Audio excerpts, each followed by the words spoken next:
we want to take the integral of square root of x squared minus 1, which is this mess. It's a pretty horrific integral to take.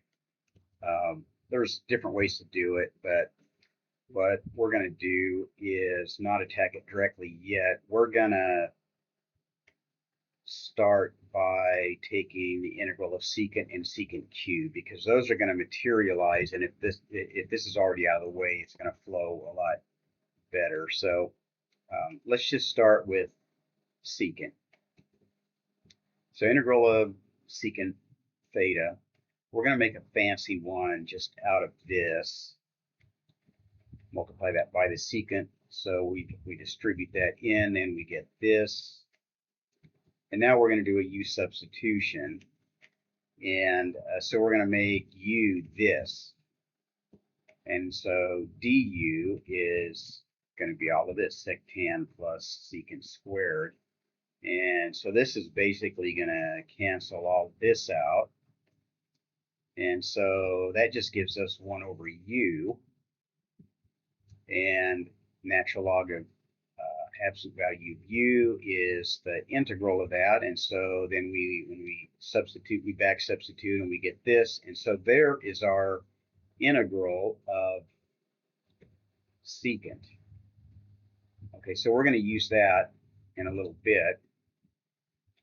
We're actually going to use it to get secant cubed, and then we're going to use both secant cubed and secant, their integrals, to get what we really want, which is the integral of the square root of x squared minus 1. So, okay, let's do secant cubed.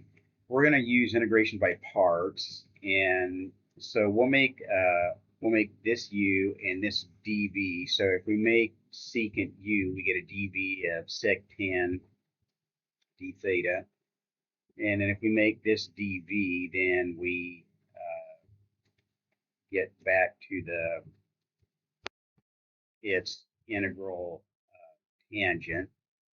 And so making all these substitutions, so we have u, v, and then we have, let's see, v and du, which is all of this. I think that's right. Okay, so continuing on, so we started again from here and did our integration by parts. So that gives us this, and these are going to stay the same for a bit. So we're just working on all this stuff. So here the tangent is just squared. And then we're going to turn tangent into secant squared minus 1, the well-known trig identity, because we want to make this become all secants. And so then when we distribute that in, then we get secant cubed and secant. And hey, what do you know? So now we're just going to break this up into those two integrals. Okay, so let's see, now we notice that looking at this and all of this, well, there's another one of these. So I'm just going to add this to both sides, and so we're going to have 2 of them over here.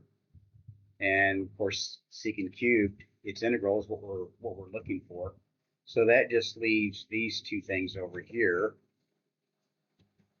So I have 2 times integral of secant is sectan plus this thing, but we already took this integral.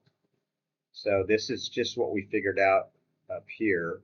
So we can just substitute basically this natural log of secant plus tangent. And so that's what we have here. And then if we divide everything by 2 because of this, then we just get the 1/2 in front of there. And so now we have the integral of secant cubed is all of this. Now we're going to go for what we really wanted, and that's the integral of square root of x squared minus 1. And for this, we're going to use this identity that we referred to above. And because we have this nice pattern here, and if I just make x secant, then I get this, which is just tangent squared, which just turns into tangent. So basically, this is just another tangent. And so now the two tangents are squared here, and we keep going. Okay, well, now we're going to do a maneuver to get everything in terms of tangents again. So we're going to turn tangent squared back into secant squared minus 1 and do our distribution. And so we get this, which turns into these two integrals, but we already know what they are. So this is just the integral of secant cubed substituted in, and this is just this that we've seen before substituted in. And these are like terms. We have a half of them and minus one of them, so that's going to give us negative 1/2 of these. Okay. The only thing left now is, so we basically have our integral. We need to put the x's back in. So I know that the secants are just x's.